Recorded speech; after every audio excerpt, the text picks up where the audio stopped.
hits for the bench. Extra attacker coming on to even things up. To the net, Albertson scores! The Extra Attackers Podcast with Maude and Jordan.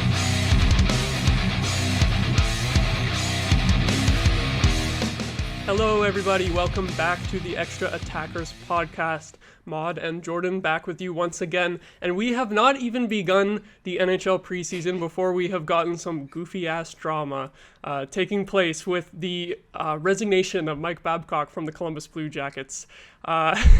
So this is going to be a fun episode going over that, and as promised last episode, we also have some awards predictions, way too early awards predictions, but that should be some fun hot takes there too, and another thing that will be fun to look back on later in the season to see if any of the players that we predict to win the major awards are actually on track to maybe have a shot at it. You may notice I have the Columbus Blue Jackets jersey in the back, so the Babcock thing is a little bit close to me. They are my second team. Might be a little bit biased, but I'll throw it to you, Jordan. What's your first impressions on how this all went down? Well, I'm sorry, Maude. I realized that's one team, the Senators, moving out of a dumpster fire, and then the Columbus is just like, no, wait, you need to have at least one team that does that. Yep. That'll be a lot of fun. I think the best way to start is to do a quick recap of basically what happened.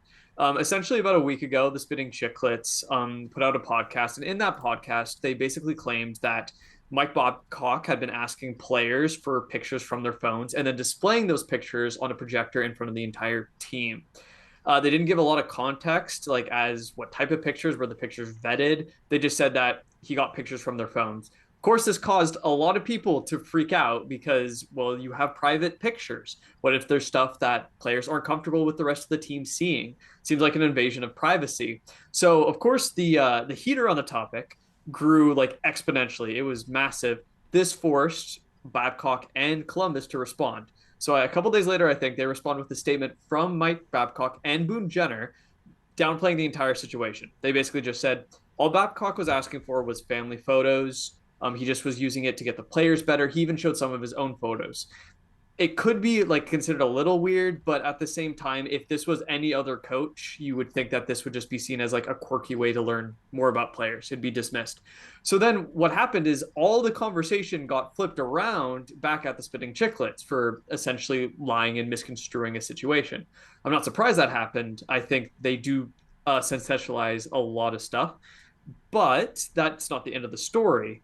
Essentially, at that point in time, the NHLPA was basically like, we're going to look into this because there were rumors that while a lot of the veteran players were completely okay with what happened, a lot of the younger players on the team were not okay.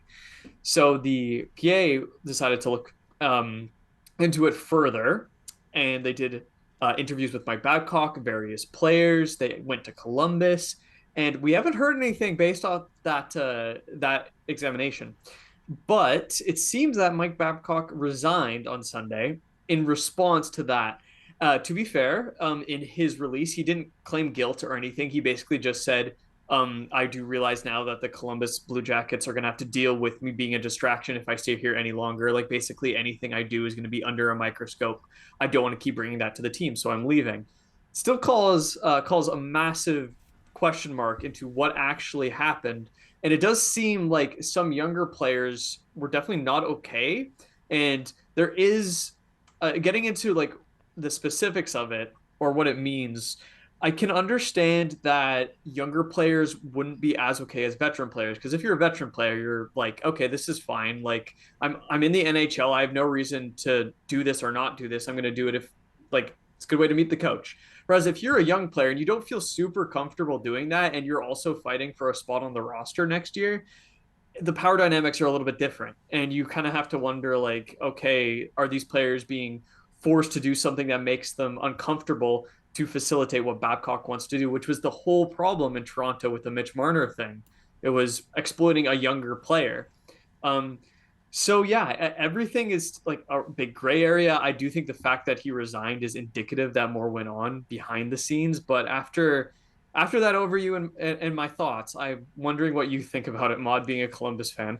I definitely think it's a case of a thing where, like you said, certain players would have been okay with it and certain players would not be okay with it. Like, Johnny Gaudreau and Boone Jenner were both quoted as being perfectly fine with it, but it's entirely possible that younger players who are singled, they're not married, they don't have kids, they might have completely different camera roles, is all I'll say for that. Like Johnny Gaudreau, for example, he was cool with it, but like he's a huge family man. He moved out east for his family, to be close to family, and I think he has a very young child now, so like pretty like probably safe like dad camera roll going on there if Babcock looks at his phone, but some other guys on the team, and it is a very young team, and they may not be comfortable with that, and that's just really an invasion of privacy. Like there was a tweet, I think, let me see, find it here. Yeah, I think this was quoted from an Athletic article. It was, according to multiple sources, one of the most serious concerns in the investigation by the NHLPA was a meeting that occurred away from team facilities that included several minutes of looking through a phone. And so it may be that not necessarily all of the meetings with players played out the same way. Like, first of all, away from team facilities, that's weird.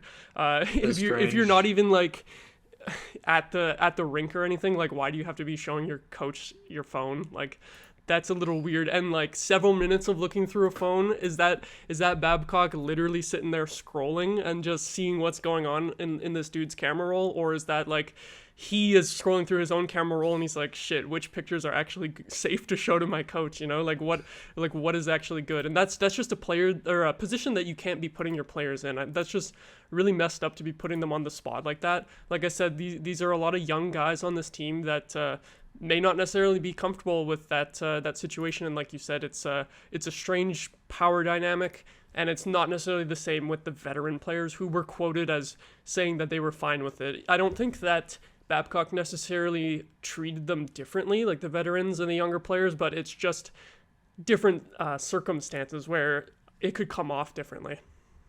Yeah, that's very true. And I do recognize that situations like this for Mike Babcock are going to be hyper-focused just because of his past.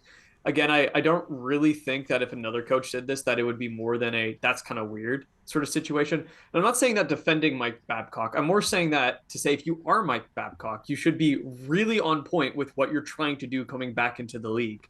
You can't make mistakes like this where you could clearly see where some of these power dynamic problems are coming into view. Like, it should be more than obvious that like there's a big gap between your personal life and your work, which would be hockey for these players. And Babcock kind of infringes on that yet again. And it's not something that you should be doing when you've had past issues with this.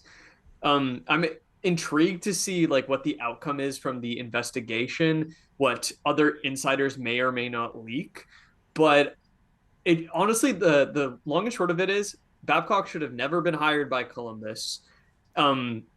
And it really puts egg on the face of Jarmo and even the ownership. And I know that today ownership put up a statement saying we're not changing any other leadership roles. It would be too chaotic to do that right before the season. And I mean, I kind of get that. But at the same time, you kind of wonder, like, if Jarmo was in a different situation, would he still be here? And I think whether he deserves to be here after an incident like this is definitely something that people should talk about and is being talked about right now. So it's a chaotic situation. It gives us our first really good tidbit of news before the season even starts, which is crazy. But yeah, with how everything's played out, it's crazy that Babcock got this chance in the first place. Yeah, I'm at a point where I'm really questioning Jarmo Kekalainen as a fan. I was kind of already doing that with some of the moves the team has made in the past couple of years. One thing that I know a lot of the Columbus fan base felt is that they didn't like going with a rookie coach after John Tortorella, and it's funny. Kekalainen was like, okay, I'll get an experienced coach, and then it was the one experienced coach that no one wanted.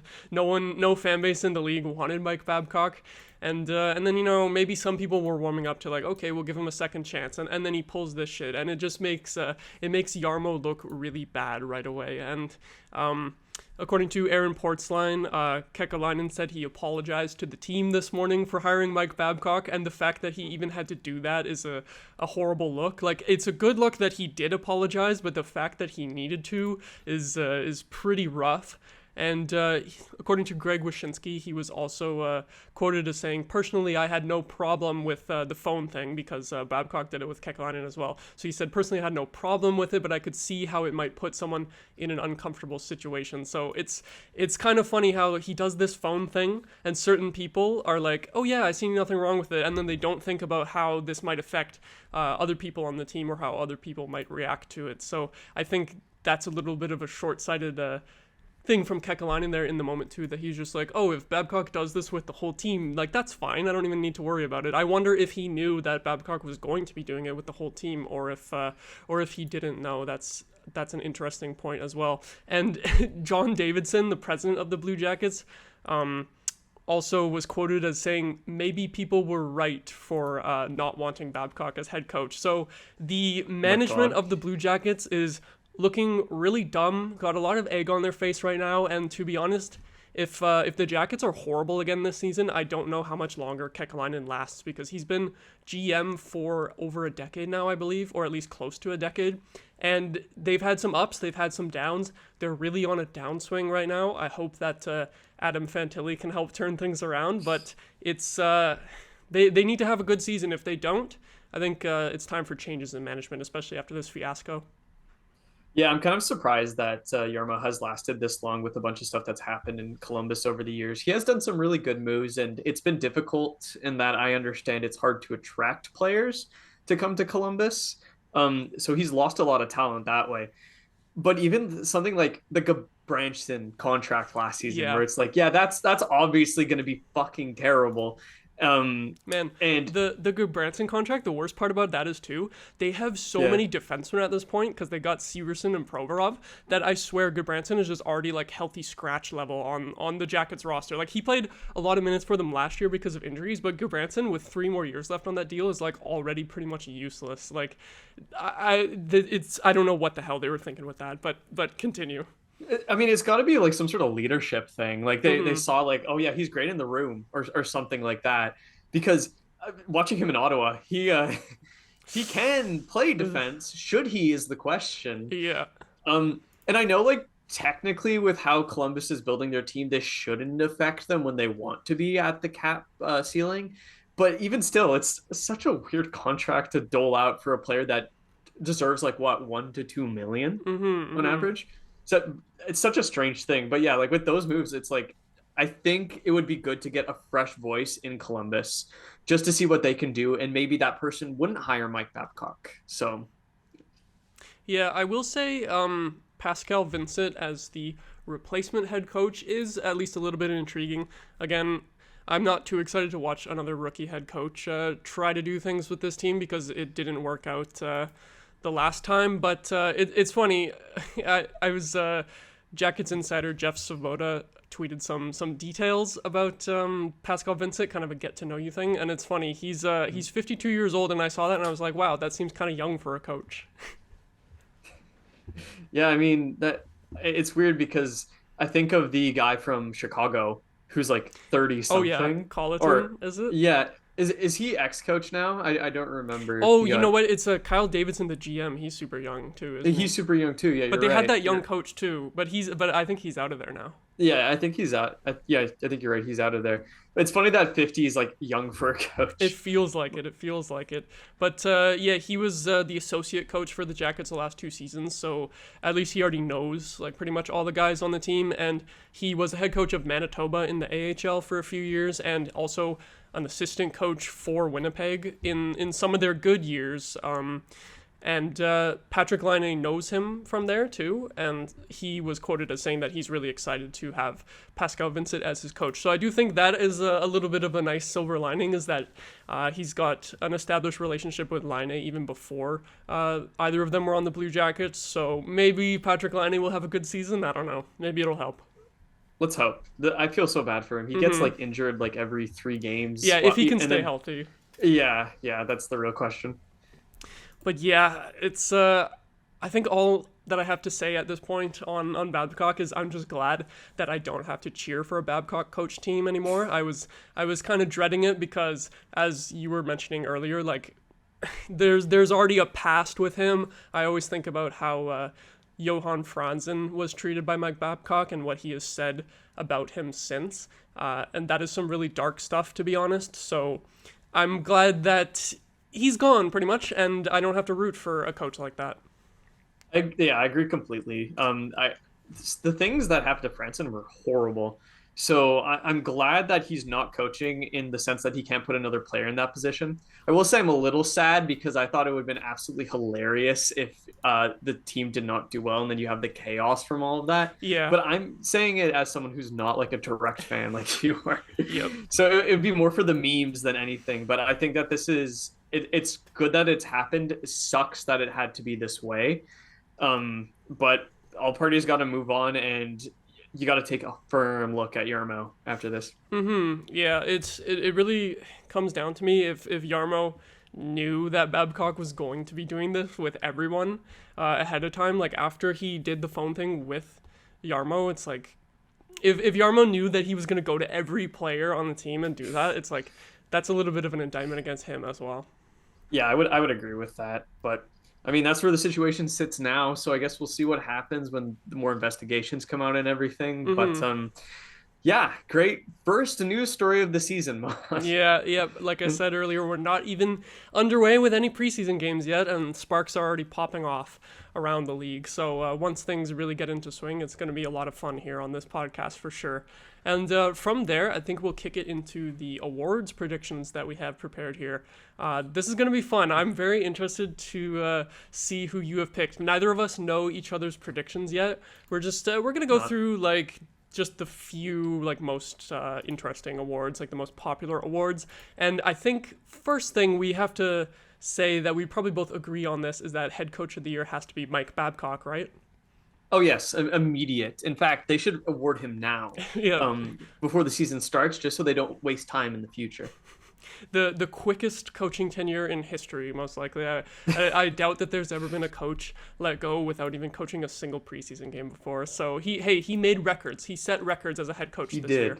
I'm gonna have to look that up. I want to find out if he's the shortest tenured coach, because that'd be hilarious. Yeah, but, it must be. That'll be the banner in his garage. Just shortest tenured coach. All right. So from there, do you want to pick which award we go with first? Which one do you think is most interesting to start off with? I think honestly we should probably get like the most obvious award out of the way first. Mm-hmm. I don't know if you did the 3 predictions for this, but the Hart I think is obvious who it would be. I think second and third options are potentially as interesting based off what you have. Yeah. But I think for both of us, McDavid number 1 is obvious. It would have to be. But I'm interested with what you have at 2, Maude, if you did project that. So for this one, I was a little lazy and I didn't do 3. Obviously, McDavid is always the front runner for Hart, but I kind of just chose one player for this as my dark horse candidate to get nominated. And for me, it's Tim Stützle, because I think if the Sens make the playoffs, if they can sneak into a wild card spot, he is the heart and soul of this team along with Brady Tkachuk. He is going to be between 90 and 100 points once again, maybe even crack 100 if the Sens do have a good season. Like if we're in the playoffs, I'm sure he's going to be like close to 100 points. And I think it's going to be the type of the nomination where, like, kind of like Matthew Tkachuk this year, where he had an outstanding season and just dragged his team to the playoffs. I think Stützle can have that kind of an effect for the Senators. I'm not saying it's going to happen, but I'm saying look for him to receive some votes if the Sens do make it in. I adore the Homer pick. Yeah, I feel that too. I like as a dark horse candidate. I think that's kind of perfect. I would also like. I think him and like Jack Hughes are like neck and neck in that kind of dark horse race. I wouldn't be surprised if they both get that part of the conversation. So I think, yeah, I'm all for Stützle. Stützle for Hart, 2023-24. Hell yeah. So we'll say our Hart ballot is going to be McDavid, Stützle, and Hughes. Let's go with that. There we go. Like that's a good Hart ballot. Yeah, I'm all for that. I feel like it kind of swings year to year on whether or not the Hart winner is like really the best player, or if it was the guy who was the best player on a team that snuck into the playoffs and surprised everyone, like Taylor Hall beating McDavid for the Hart back, I think in like 2017 or something, or whatever year that was. Like it happens sometimes. So I think like Edmonton and New Jersey are going to be those top teams and their top guys. Hughes and McDavid leading the way. Ottawa is a team that might sneak in. They might not get in. It could be Buffalo getting in instead, and then maybe I say like Tage Thompson or something could maybe get some votes. But I think the voters always like to nominate at least one player that was near the top of the league in point production, but on like a lower playoff team. Yeah, I think that's really smart. And we've seen that before. Hart isn't just about most points in the league. There's a lot of other factors that go into it. So yeah, those are good dark horses, I think. Um, I'll rotate to the next selection then. And I think that I'll go with the Rocket Richard Trophy. Okay. I'll start off with my number one, and then we'll go back and forth, I suppose. This one I think is a little bit bullish because of things that have happened to this team, but I'm going with David Pastrnak to get the Hart. My thinking around this is, even though I think Boston will be worse, I think that just gives you more areas where you're going to play Pastrnak.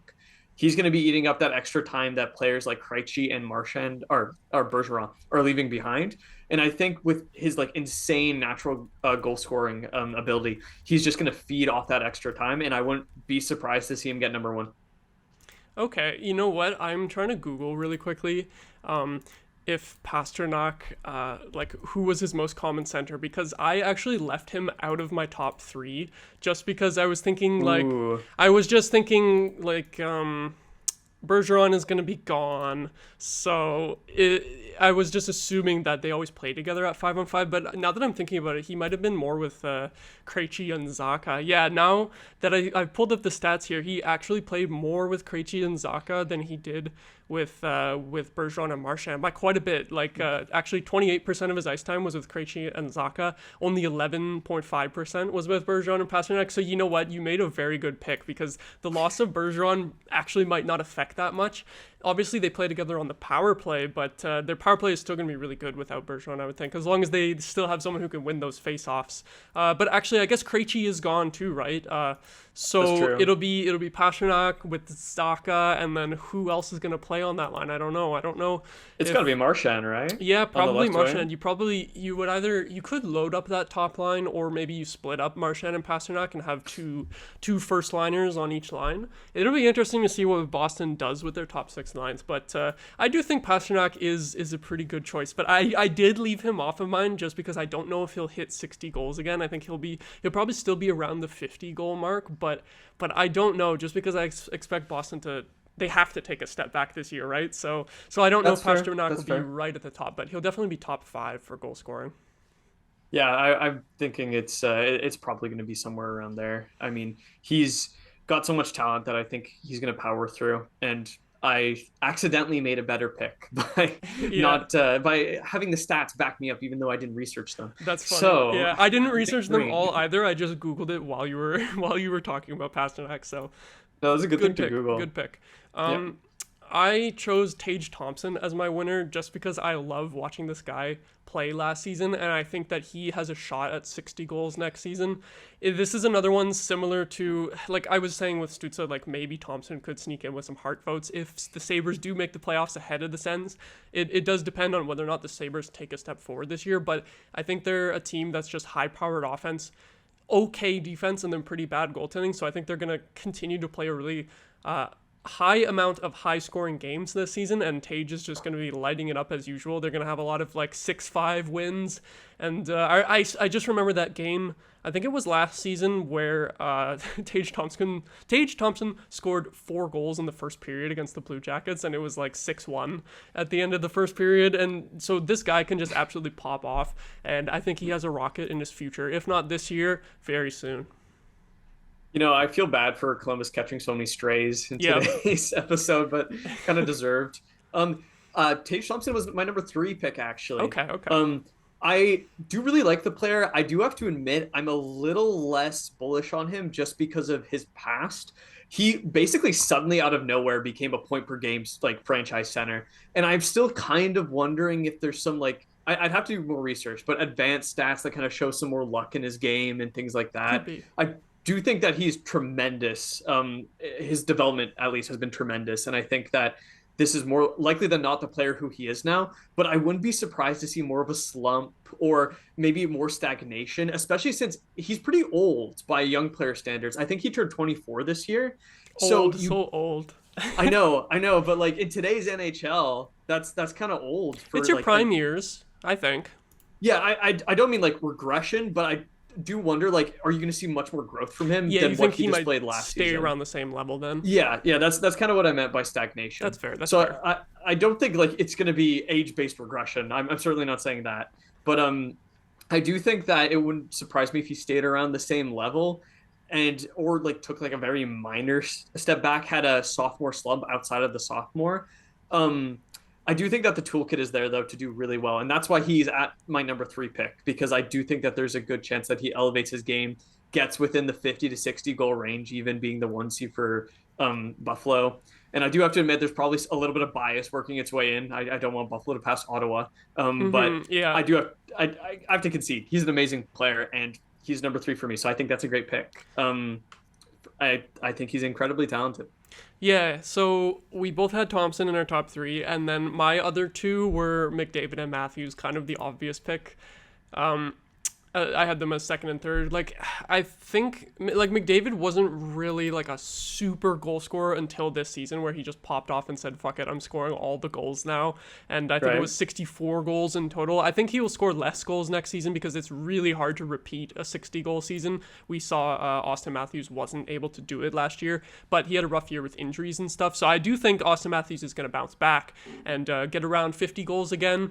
And I think McDavid will be in about that 50-goal range, too. I guess an interesting question for you. I guess you can also let me know who your other top 3 guy was, but I also want to ask, do you think anyone hits 60 goals next season? Because we had a couple guys hit it this year. I think that we probably will. I think that the scoring in the NHL isn't going to taper off a lot. I think it might like generally go down as coaches get used to the more like firepower fueled offenses of the NHL. You kind of have like last year was more of like a huge bump up in scoring. And I think this year you're going to kind of see like coaches getting used to it, developing systems around it and things like that. But I still think it's not going to be a dramatic drop off. So I'm going to say 60 is possible. It's funny though. I actually did not have Matthews or McDavid. Oh my God. In my top 3. Yeah. I did have McDavid as like my 4th place, like honorable mention. I picked Draisaitl as my number 2 pick. I like that. Just because of like honestly, like he still scored a lot of goals last season. And he's like a perennial pick whenever this conversation comes up around the Heart, or sorry, the Heart, the Rocket. But just seeing what he did in the playoffs last year without being in the full playoffs, getting eliminated, it's crazy. And I think he's just going to be chomping at the bit to really get it this season. So it wouldn't surprise me if he's the winner. And that's why he's my number 2. I will say I completely left Matthews off. Yeah, that's savage. It is savage. I do think he would be my number 5 pick if we're expanding it that way. I'm just not completely sold on Matthews after last season. I do think that like he was dealing with an injury, obviously. But I find that, and this is completely like abstract. I find he doesn't have a lot of emotion when he plays. Like he doesn't have a lot of drive. I get that. And I find that like I see him like lazily skating around the ice a lot. Like his defensive impact isn't great. He was dealing with an injury last season, as I said. Like maybe that impacted how hard he could even try in games without it being painful. But it really soured me on his ability as like a consistent like 50, even 60 goal scorer. I think he easily hits 40 this season, maybe even 50. But I don't see him in the upper echelon of that 60. Whereas I see that as being a possibility with everyone in my top 3, even McDavid, who is my number 4. So that's kind of my rationale for leaving him off. I don't think that it's like a 0% chance that he gets it, but I think that I would be surprised if he was the one to win it. If he was in the conversation, it wouldn't be, but if he was to win, it would surprise me. Okay, I do think that's a fair opinion. In terms of sometimes looking like a little disengaged or lackadaisical, I think sometimes with Matthews, it's because he can make it look so easy. Like he will just absolutely destroy a defender or a goalie with his shot and his hands, where he can just make it look easy, where it's like it may not be the flashiest, but he'll just pull off a shot that you're like, how the hell did he even do that, like with that time and space. And I don't think his 60 goal season is going to be easy to repeat, but I also don't think it was a fluke. So I think he's going to get close to it this season. I'd say probably about like 55 goals or something like that. I think he's going to have a bit of a bounce back year. Yeah, I wouldn't be surprised if he does. And I think that's like 60 as possible in his future. And I agree, it wasn't a fluke. Definitely think the players that I picked are ahead of him in what's expected, at least from my eyes. So it'll be interesting to see. This is a lot of players working into this conversation. There's definitely a lot of more scoring. So I think we interesting. mentioned 5, maybe 6 players in total there, or we both had Thompson, so it must be 5 players. But Yeah, we can combine them in whatever order people like, and that's our top 5 for goal scorers for next Exactly. season. And also honorable mention to Mikko Rantanen. I think if Makar, That's true. McKinnon, and him are all really healthy this season, I think he's going to be above 50 goals again or very close to it. So, yeah, He had that's... the quietest 50-goal season ever. He did. Sorry to I interrupt, forgot until I was looking back at the stats again today. I forgot that he was over 50. So we got to give him some respect as well. But from there, and since I'm talking about a Colorado player, we might as well go to the Norris because I have Cale Makar winning it once again. Ooh, interesting. Okay. I have Makar at number 2. Ooh. So All right. All right. I took a little bit of a Hail Mary swing on mine, but what's your rationale for Makar?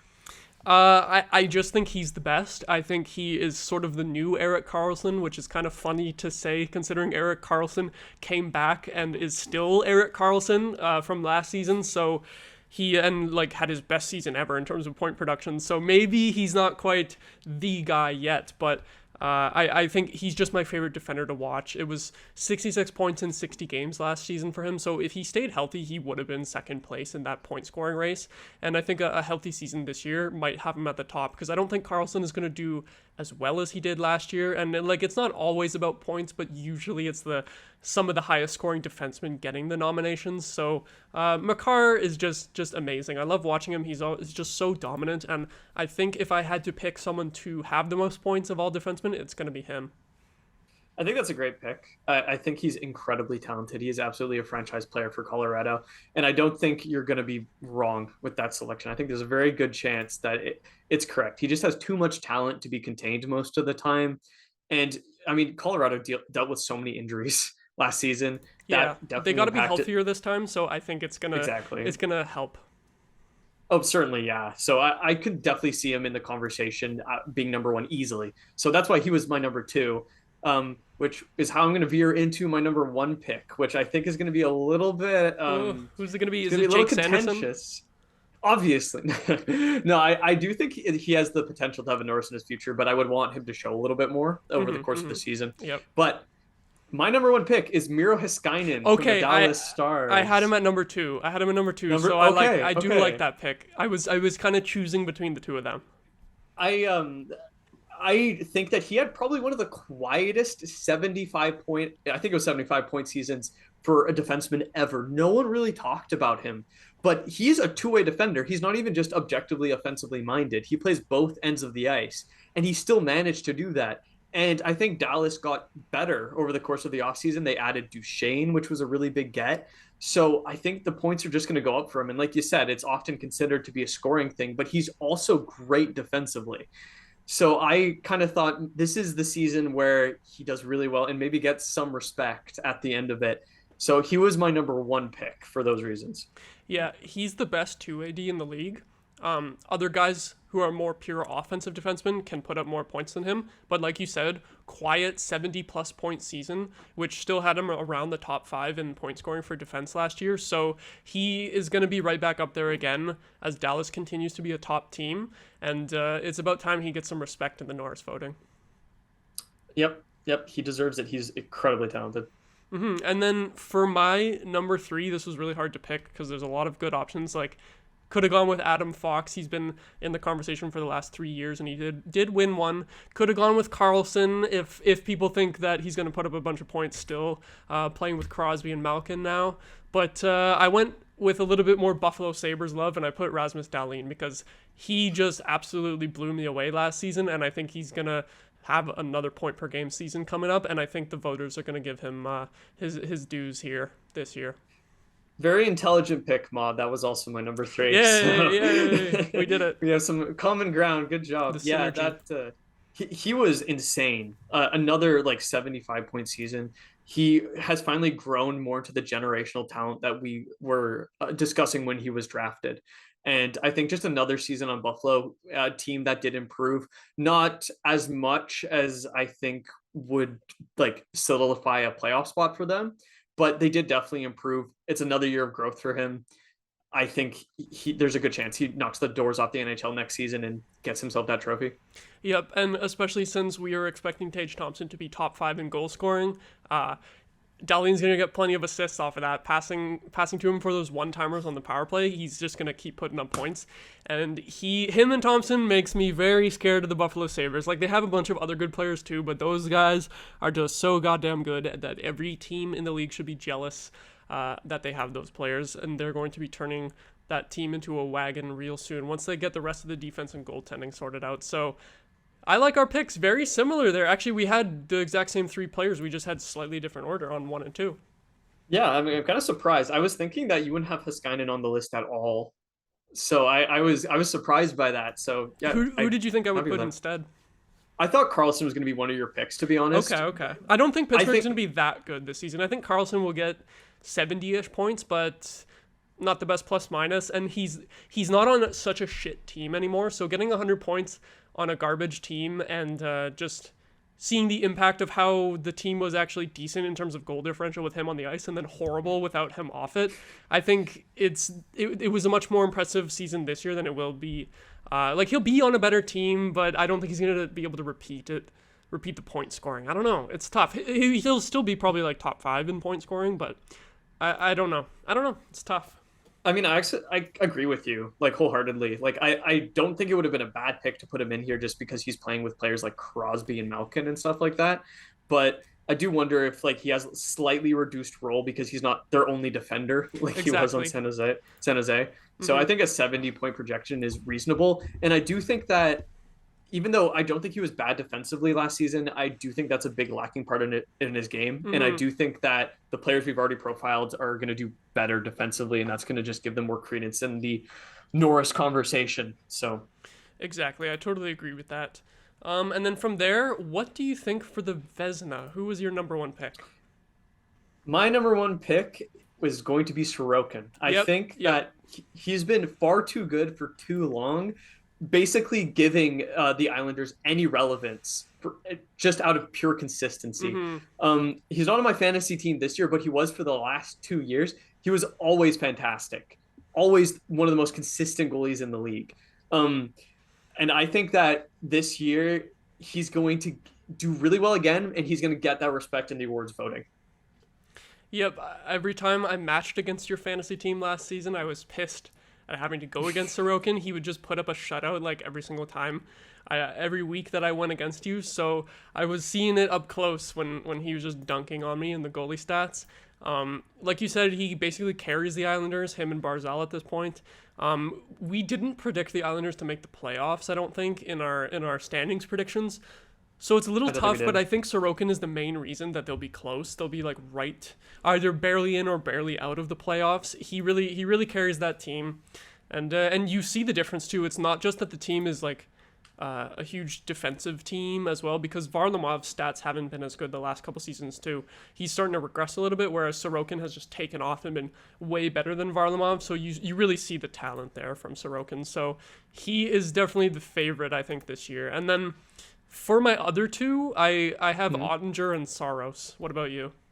Oh, okay. I had Ottinger at number 3, but I had Hellebuck at number 2. So Hellebuck, I left him off for the one reason is that I think Winnipeg is going to be crap this year. His stats will probably still be good, but then I think he'll be a trade deadline acquisition for another team. And I think his season will be kind of up and down because, being on a crap team and then going to a good team. I don't know if it's just going to, I just don't think there's much stability for this season for Hellebuck. I think he's going to get traded. And like I said, starting on a bad team, I don't know if he'll put up those Vezina numbers, although he'll still be way up there in terms of the league, in terms of probably still a top 5 goalie, definitely top 10. But I don't know if this is the season for a Vezina for him. That's fair. And I will say that I am a Winnipeg fan, so this definitely does have some bias in it. But whenever I've seen a new challenge thrown at Hellebuck, he's always just stayed consistently good. When Winnipeg wasn't as good last season and they went through stretches where they weren't very impressive, he was always there outperforming everyone, being the best player on the ice, saving the Jets, getting them to a playoff berth. And I think even though his future is a little bit up in the air, he's shown that his mentality is so consistent and that his performance is consistent that I have a lot of faith that with all that turmoil, he'll still be one of the best goalies in the NHL. And that's why, for me, he's at 2. But I do understand that the team's going to be worse. There is a lot of turmoil. He probably will get traded at the trade deadline unless something crazy happens and he ends up signing. So I think for those reasons, yeah, it's super fair to leave him off, but I'm still kind of bullish on him. As for Ottinger, though, I think Dallas is just a team that's on the rise. And I think a lot of teams see that. And even though I don't know like how much better Ottinger will be, I think the team's a lot better. Mm-hmm. So I think that he's going to have a lot of help that way. Won't need to save the team as much. He's in a perfect position to succeed, and he's already a fantastic goalie. So I think he's a perfect in this conversation in top 3. Yep, I think Ottinger is going to lead the entire league in wins for a goalie because Dallas is just going to be near the top. President's Trophy candidate, in my opinion, the Stars. And they don't so much have the 1A, 1B situation where they're really splitting starts. It's like Ottinger is the clear favorite, and you put Wedgwood in against the bad teams or on the second halves of back-to-backs. So Ottinger is going to be playing like 65 games. He's probably going to get close to like 40 wins, I would think. And he didn't have the best playoff run this past season, but before that, he was amazing in the playoffs against the Flames. And he was still, once again, one of the top goalies in the regular season this year. So everyone knows that he has that potential. I think this is the year that he gets the Vezina credit. I had him at number 2. And then my number 3, I put Saros because I love seeing the little guy just keeping Nashville in it. Whether they win or they lose, Saros is just always a beast. He's another goalie that I absolutely hate matching against in fantasy. I don't think the Predators are going to be as good this season. They obviously have gotten rid of a lot of guys, brought in some guys who are maybe not as good, like I guess O'Reilly is their first-line center, which is pretty rough in the year 2023. So I don't think they're going to be a particularly good team, but Saros is such a good goalie that he should keep them being at least average and probably still have really good stats in terms of save percentage. So I'll give him the nod, but it could easily go to someone else, like you said, like Hellebuck, another goalie on a not-so-great team, probably not a playoff team. They're kind of similar situations. I don't think Saros is a candidate to get moved because he has more years left on his deal than Hellebuck, but 2 non-playoff goalies who are still really good and deserve some credit. I like that we both had that in there for one of our picks. Yeah, and I appreciate the Saros nod because I do have Saros and Ottinger in my fantasy team this year. So wait, you have both of them? I have both. What the fuck? I didn't even notice that. Oh, yeah. I got lucky with the drafting, and last year it kind of screwed me over having like one good goalie and then having Jack Campbell as my backup. So I wanted to make sure that didn't happen. So you stacked up the goalies. That's gonna be rough. That's gonna be rough for me to go against. But good picks for your team there for sure.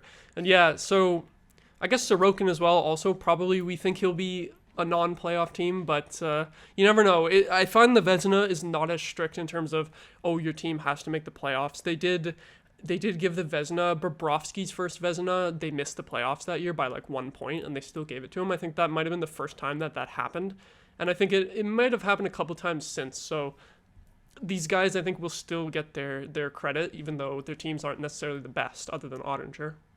Yeah, with the players we profiled, I wouldn't be surprised if we have another case of a non-playoff goalie winning the Vezina, unless another Allmark happens and you have a goalie that has like a 940 over the course of the entire season. Then But yeah, I wouldn't be surprised. Everyone here has a chance. Yeah, it could be a very silly result where some random guy like Allmark just has the best season in history. And it's someone that's not even on our radar, like freaking Vitek Vanacek or something is going to win 45 games. Or Alex Leon or something that continues his good performance. Something weird. Something hilarious could definitely happen. Vezina is one of those categories where it's more likely to happen than with the other ones that we've talked about so far. But from there, the final one that we're going to talk about is the Selke, which should be a really interesting discussion because I feel like I don't really know what criteria voters have as the most important when they're choosing their votes for the Selke. So I couldn't even really pick who I think will win, but I've kind of got a short list of names, actually more than 3 names, some guys that depending on what the most important criteria is for voters, I think all these guys will be in the conversation. But who did you have? My number 1 pick is based off of a lot of homerism, admittedly. And I think it's a player that deserves respect for how great he is defensively and with his stick. I put Mark Stone as number 1 to win his first Selke. He's been incredible with his takeaway ability throughout his entire career. We saw it in Ottawa. We see it now in Vegas. And even though he was injured for a good portion of the year, he was instrumental to them winning the cup. And I think that the fact that he has a cup will motivate a little bit more of voting for him when this comes around again next year. Obviously, he still has like injury concerns and things like that. And there's obviously the question of, do you give the first place to a winger? Traditionally, it's a center. It's been Patrice Bergeron like every single freaking year for the last 10 years. But I got to put my heart into this one. I picked Mark Stone at number one. I was very tempted to mention Stone as well. The only thing for me is that he is struggling with injuries, so I don't know if he'll be healthy enough for the whole season to have the full Selke impact, because they like picking someone who is like, about point per game. And so if he's constantly in and out of the lineup, I wonder if the voters will think his impact is enough to win it. But he is a very good pick. If he's healthy for a whole season, I totally agree that he needs to win one. He probably should have won one already, in my opinion, in the past. So I like that you've picked Stone there. Being respected. Since the way that I made my picks for this are really weird, do you want to just mention your other two first? Okay, yeah, I'll go with my immediate next one. I picked Anze Kopitar at 2. Okay. He's always been in this conversation for the Selke, but with Bergeron being so dominant, he's never won it, I don't think. I didn't realize that. Damn. I could be wrong. He could have won it, but to my knowledge, he hasn't. I'll hit you with the fact check in a second. Thank you. Please fact check me. But he's been consistently in the voting for this, and I think that just watching it, it's clear that he is fantastic at both ends of the ice. He is a bona fide two-way center, one of the best, if not the best, in the entire league. So I think now that Bergeron's out of the picture, it gives more room to highlight those players that have always been good at it, always up in the voting, but have never been properly given recognition. As far as I know, that can change in a few seconds. So it turns out that he does have two. But okay. But the last time he won one was in 2018. So it's been a while, and now that Bergeron is retired, he might become the favorite, because he's that guy, like you said, that was always, it was between him and Bergeron for the last decade. So now that Bergeron is gone, he might be the front runner, to be honest. Yeah, that's my bad, because I should have looked it up beforehand if he had won. And still a really good pick, though. But yeah, that's he's been consistently in the conversation, obviously winning 2. And the Selke award isn't as visible necessarily. It's not as hyped as some of the other awards, so that's probably why I didn't clock it as much. But obviously he's been respected before. I think with Bergeron on the picture, he's going to get respected again. So I guess I will go into my number 3 pick with this. And it's someone who did fantastic points-wise this season. A lot of people had questions about him after a down year last year. I went with Elias Pettersson. Okay. I feel like a lot of people are talking more about him, and he got voted, I think, 7th was the voting last year in the 2023 season. I think if he just develops his skills more, and with Bergeron out of the picture, you automatically move up a spot. So I wonder, just with him being youthful as well, the fact that a young player is doing this will move him up more in the voting. But yeah, he rounds out my top 3 of Mark Stone, Kopitar, and then you have Elias Pettersson. So the names, I really like the names that you have, but funny enough, I have entirely different people written down. That's totally fair. I took a bit of a stats approach to this and tried to look at who had some of the best individual defensive stats, kind of at 5-on-5 and also on the penalty kill last year, like among the top point scorers.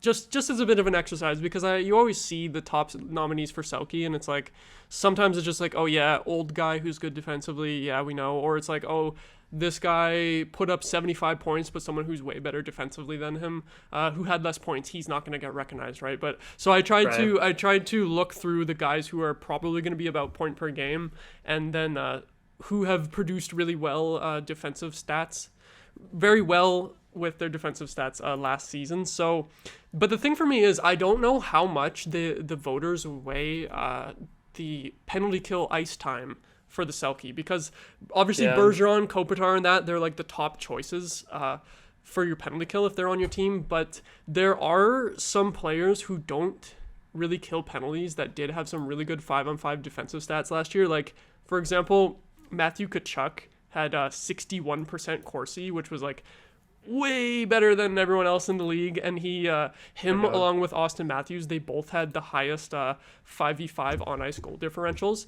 Part of that is obviously their offense too, because they're very high scoring players, especially Tkachuk last season.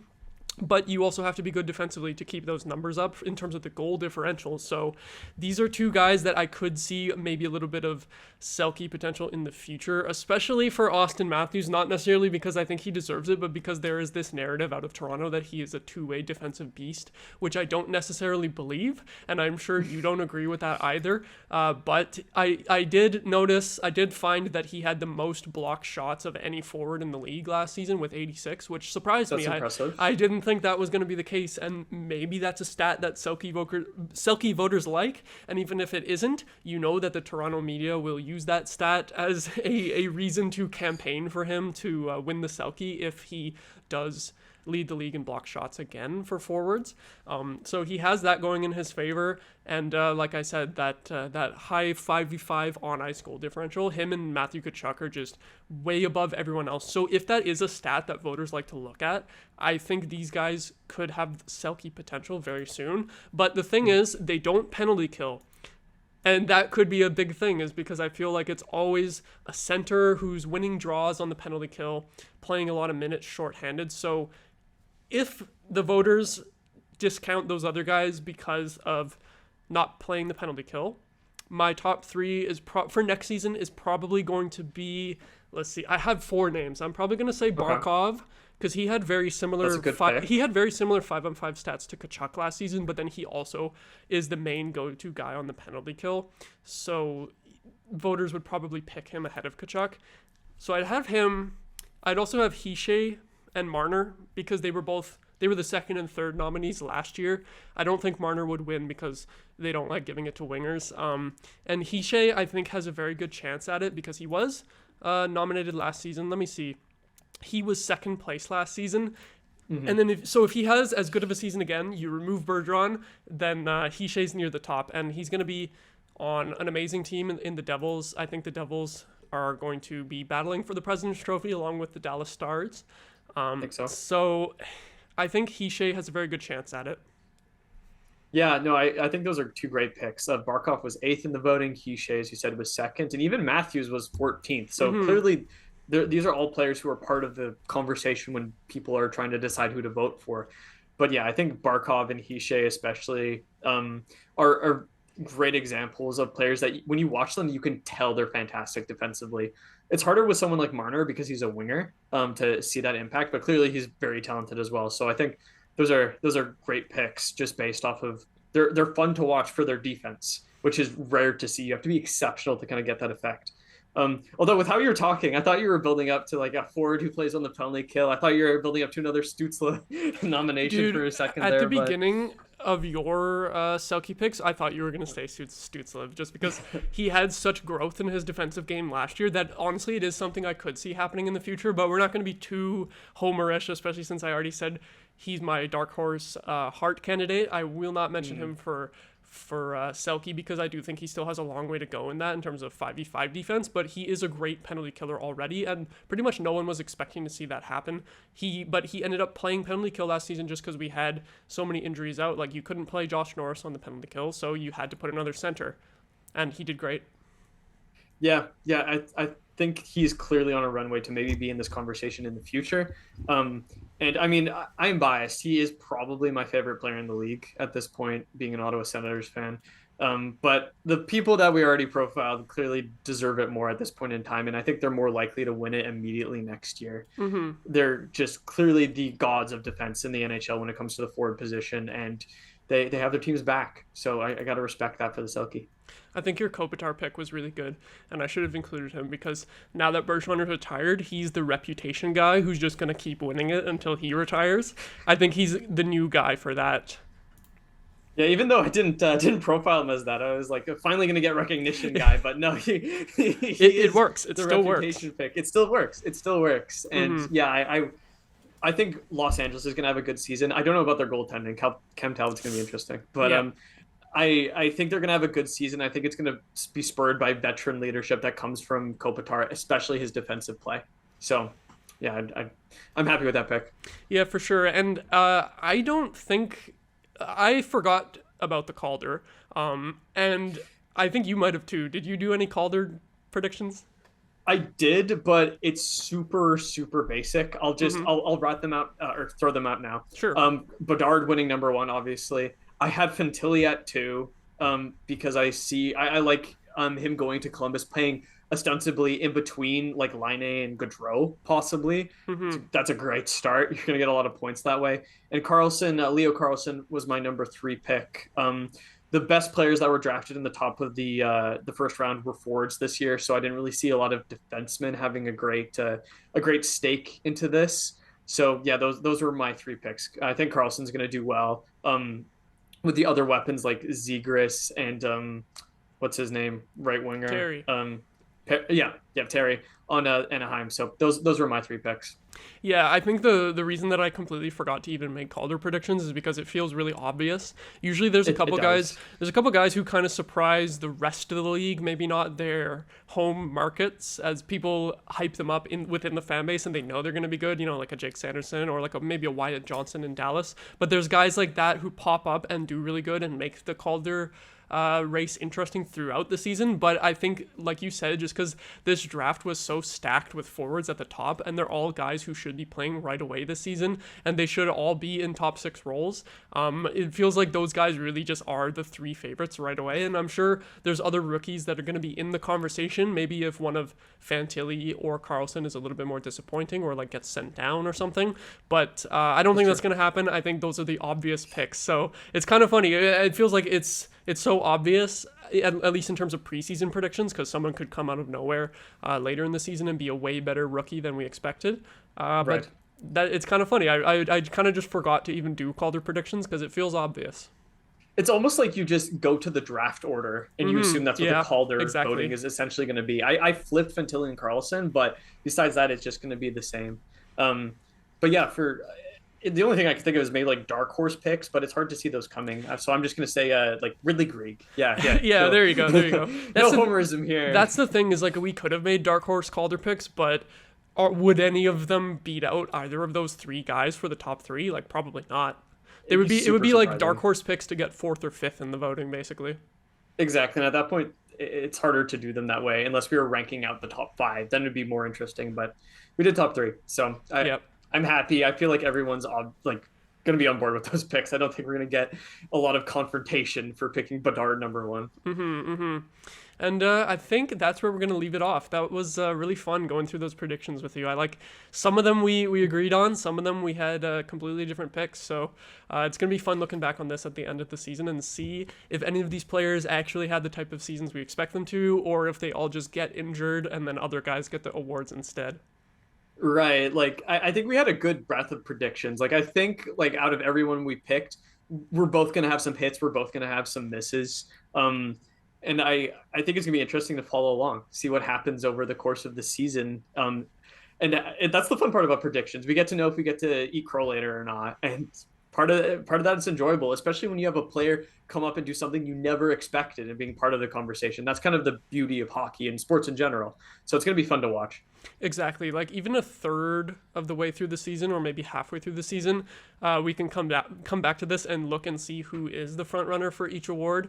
And at that point, like it might just be completely different names than what we expect. Like there's always some random guy who for the first half of the season is like in the top 5 for goal scoring, and you're like, really? Like I remember Milan McCulloch in 2012 had like tied for the most goals in like January or something, and it was like, oh my god, he's gonna score 50, and then he was dead in the second half of the season and didn't keep it up. So sometimes stuff like that happens, but sometimes those players actually keep up the pace for the whole season. And then like Linus Ullmark last season, like you would have thought his stats would have fallen off at some point, but they didn't. So we get these surprises in hockey that I like.